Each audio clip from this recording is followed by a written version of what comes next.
भाग 2। सच्चा हीरा। कहानी। एक गांव में 4 स्त्रियां रहती थीं। चारों को एक एक पुत्र था।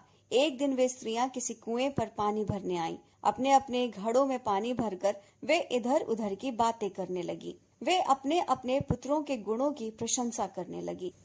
एक स्त्री बोली, भगवान सबको मेरे जैसा बेटा दे। वो लाखों में एक है। उसका कंठ बहुत सुरीला है। लोग उसके गीत सुनकर वाह वाह कह उठते हैं।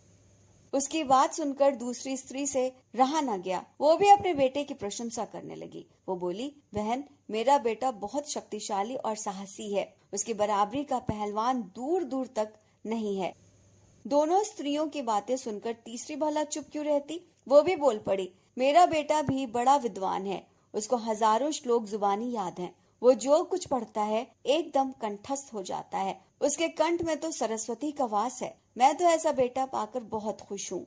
किंतु तीनों स्त्रियों की बातें सुनकर भी चौथी स्त्री चुपचाप रही। उसका भी एक बेटा था, परंतु उसने उसके बारे में कुछ नहीं कहा। पहली स्त्री ने उसे टोकते हुए कहा, तुमने अपने बेटे के विषय में कुछ नहीं बताया। चौथी स्त्री बोली, मैं अपने बेटे की क्या प्रशंसा करूं? मेरे बेटे में तो कोई विशेष गुण नहीं है। ना तो वो गायक है और ना ही विद्वान। वो पहलवान भी नहीं है। वो तो बहुत सीधा साधा है।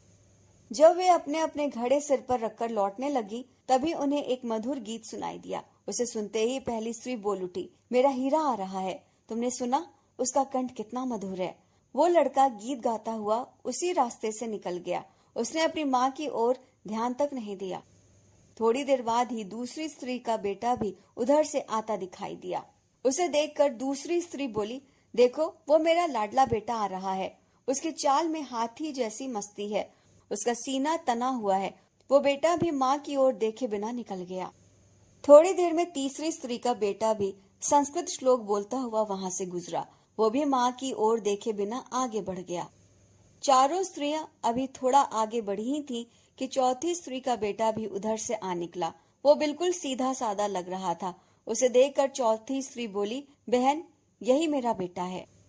तभी उसका बेटा उसके पास आया। वो अपनी माँ से बोला, माँ, लाओ, मैं तुम्हारा घड़ा पहुंचा दूं।